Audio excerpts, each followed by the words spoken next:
Well, welcome to this episode of Showpig Central, and today I have with me a special guest, Mr. Colby Ferguson. He is the Executive Director of the Texas Pork Producers, and I just wanted to ask Colby kind of some of the main highlight points of the new World Screwworm that our industry and producers are facing now in Texas.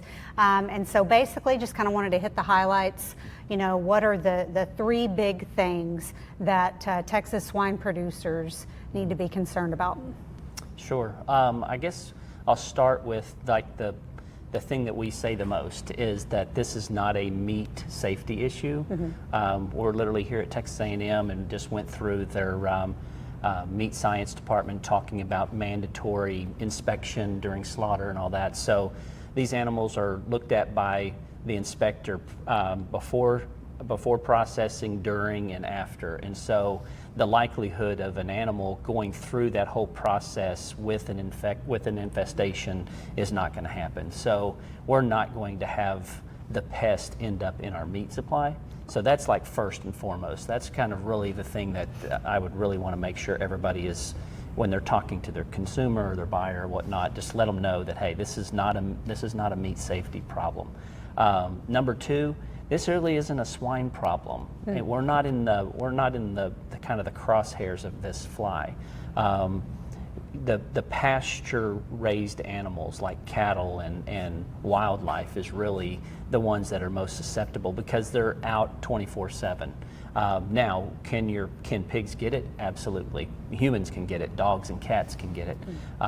All warm-blooded animals can get it. So, and it's not a disease. It's not shared nose to nose like swine flu or something like that.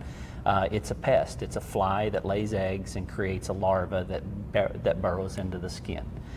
So that would be my third thing is that Dr. Dingus, who's our state vet here in Texas, he says all the time, he says the best thing we can put on our animals is our eyes. Mm-hmm. Visual daily surveillance of your animals, making sure, do you see any wounds? Did you create one through castration or ear tagging or ear notching of baby pigs? Did you have a brand new litter last night? Doing what you need to do to make sure that wound is kept clean. If you're farrowing out sows like we are right now, those baby pigs, as soon as they're born, doing all those things, whether you're using the dry products to dry those navels, you're dipping them with iodine, whatever, to get that navel to shrivel up and dry up as fast as possible to take away that open wound of that baby pig. Honestly, right now, the cases that we have in the state of Texas, almost all of them are navel infections on baby calves and goats, and so that's where this thing loves. It's going after those babies, and so yeah, taking care of yours. And right now we're in the heart of pig farrowing season in the show pig industry. So just being diligent with that, taking care of those wounds, putting a spray cover on them. Talk with your veterinarian. If you don't know what to use, I mean, most of us take our show pigs to a vet to have them castrated anyway, and just ask them like, hey, what do I keep on this until this thing scabs over? Because it's going to take a week or so, and if they swell up and all that kind of stuff that goes along with that. Same thing with surgeries for a retained testicle or something like that, a navel rupture or something that you get changed. So. But as a producer, it's not a problem in the swine industry, and we're just trying to keep it from becoming one. Mm-hmm. Yeah. Well, and I thought it was interesting what you said. We were talking a little bit before we started the episode about that you don't want it to get to the point to where you see larvae in the Sure. wound. So, maybe just kind of what are some of the signs and symptoms of that? So, people have seen maggots before, fly maggots. Normally it's not in a live animal. It's usually in like an old feed bag, mm-hmm. or a wet feed that ended up, and you like move, and all of a sudden you see these little squirmy larvae, and that's just regular barn flies. That's not what we're talking about, those types of maggots. We're talking about an actual flesh-eating maggot that goes into the wound and starts eating its way until it's ready to drop out and become another fly. And then the problem of it is it leaves a really bad smell. So if you start smelling rotted flesh, rotted meat, death type smell, then that's your first, I mean, you've got a problem. So don't ever let it get to that problem. But if you have, like we were talking about, you had a dog that's got like a spot on its neck, you know, just long as that looks clean, you're keeping it clean, you're not seeing it getting red and swollen, you're not seeing an elevated temperature in the animal, so there's no infection started, then you're pretty much all right. The goal is just to keep it that way until it dries up. So, you know, if you have staph breakout on the back of your pig or dippy pig, or you sunburn the pig as you're trying to tan, you left them out a little too long, and you create those creases, the quicker you can get that dried up and scabbed over, the less chance that fly is going to find that spot. So yeah, it's all preventative maintenance. Well, and another thing that you said that I thought was really interesting is it's not like the normal, you know, swarms of flies that we see in the barn, you know, and I think that's where, like, we've had some customers contact us and they're like really nervous about it, but it's not a typical barn fly. Talk a little bit about what you mean there. Yeah, so we all have flies probably right now. I mean, it's hot and we're getting moisture and we're getting rain and whatnot, and so the flies are coming out, and you go out and you slop your pigs and you forget to pull the pans, and next thing you know, you got 1,000 flies all eating on it, and that's not the fly we're talking about. That's just a regular barn fly. Now, you want to still maintain those because one thing that they do, if you're not careful, particularly biting flies, is they could actually, we've had pigs where you get them, they'll have the little bite marks on the bumps that come up on their back where they get, and that creates a wound, and that's how small this wound can be, that she can still lay eggs in that. So she's a little different, she being the New World Screwworm fly. Very recluse, very standoffish, doesn't really, she's not staying in barns and buildings. She's more out in trees and brush and stuff like that, under trees and stuff. So that's why it's more susceptible to animals outside.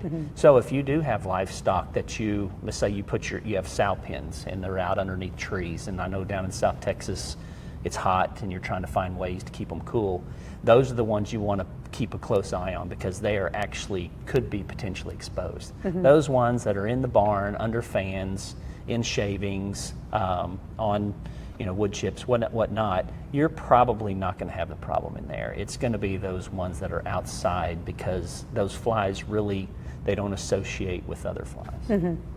Okay, no, that's good to know. And I know that the TPPA put out a really good resource page on their website. Tell me a little bit about that. I got to glance through it real quickly, and I'll have Josh put that on the B-roll to show everybody. So. Yeah, so, we were getting some calls from people, because this is really kind of a cattle-centric thing, and there's tons of information on cattle and what to do with your calves, and the cattle raisers have done a great job of really talking with their ranchers and stuff, but there really isn't a lot of information for swine because we're not the primary emphasis here. So one thing that we started to see is like there's just really nothing out there, and so I'm in the middle of this thing on a daily calls, and I'm trying to glean a little bit of information here and there. And so what we ended up doing, working with, and so Riley basically went into the system and into our website, stood up a section that has a link right on the front page with just resources. So if you have no idea what we're talking about, there's a resource on what is the New World Screwworm fly.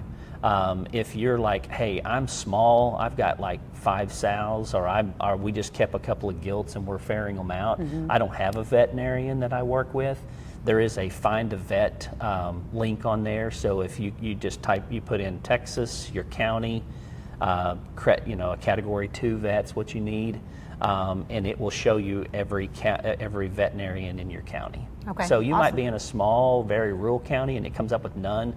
Just pick the counties around you that you could use.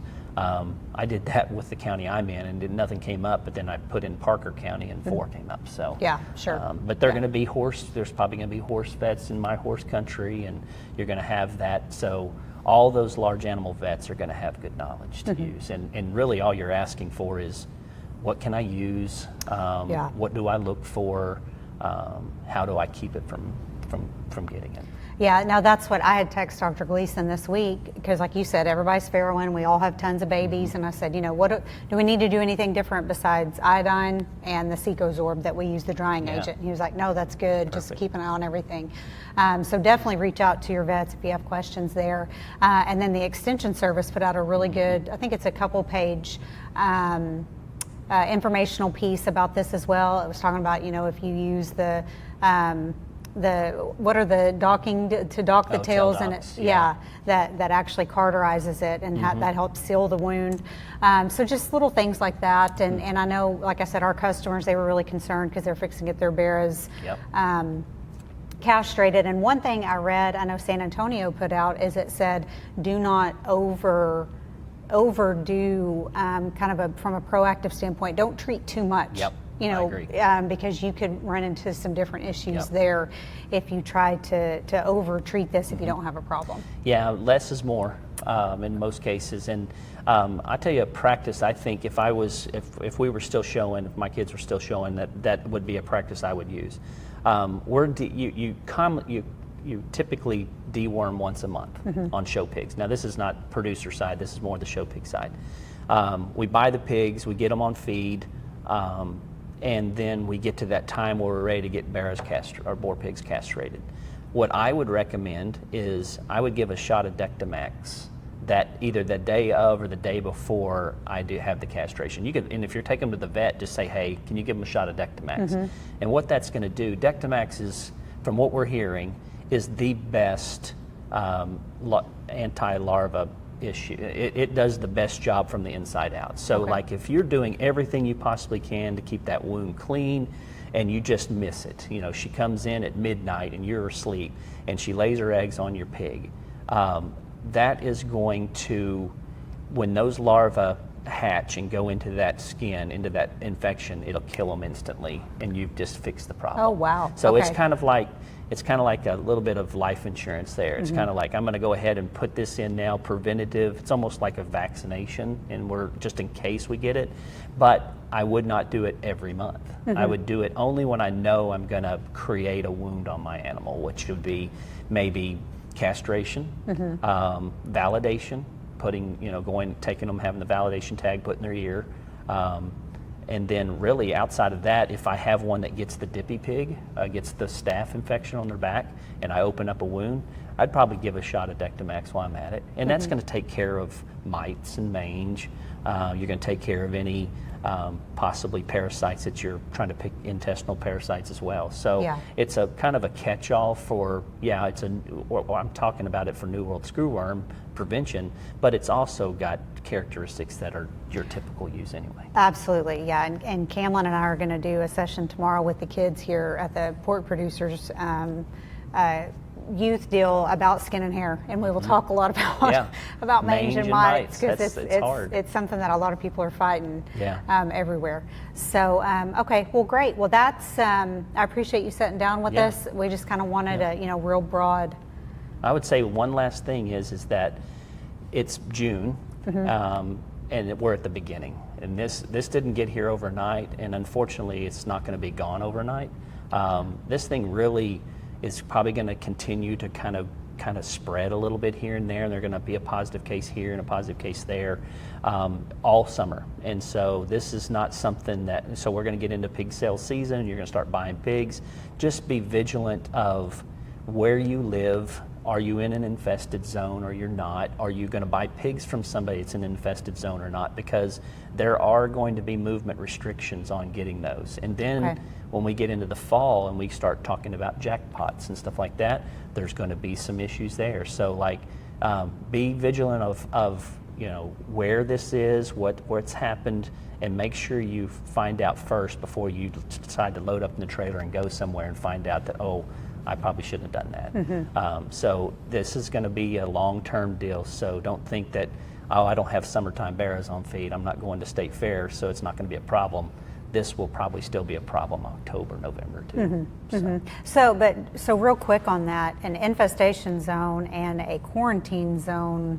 It's the same thing. It's the same thing. Okay. Yeah. So they don't really call it a quarantine zone because technically They can still They're move. not quarantined. They can Okay. you can still get Yeah. a permit to get out. That was actually on the Houston News on Yeah. their Facebook today, Yeah, and I saw quarantine, and I was like, man, I haven't heard that. We really So- try not to. I mean, technically, that's some government jargon that has to be done, but technically, it is what we call an infested zone, which is a declaration by the state veterinarian, Dr. Dinges, saying that, hey, this area has had a positive case, and we feel very comfortable that there are female flies in this region. This wasn't just like the New Mexico case with the dog.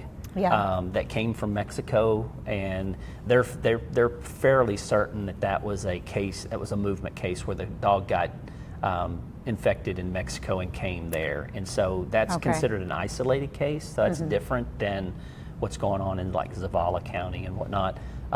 So yeah, the infested zone / quarantine zone mean the same thing, and it just means you've got an extra couple of layers of movement restrictions that you have to pass before you can leave. But they're still that you can still still do leave. it, You just yeah. have to be inspected. Yeah, before there's you leave. there's cattle people in Zavala County that got their animals got looked at by Texas Animal Health Commission. They got their certificate, and they're able to go to the auction barn or to wherever they need Okay, to go. great. Yeah.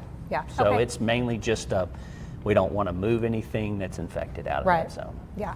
No, makes sense for sure. So, okay, well, hopefully we won't have to have a follow-up on anything about that down the road. But no, I appreciate you sitting down and just kind of going over some of this with us. Like you said, there's not a ton of information on the swine side. And we will share those resources on the TPPA website and then the extension piece that they put out today as well. So again, thank you for joining us, and catch us another episode of Showpig Central. Thanks.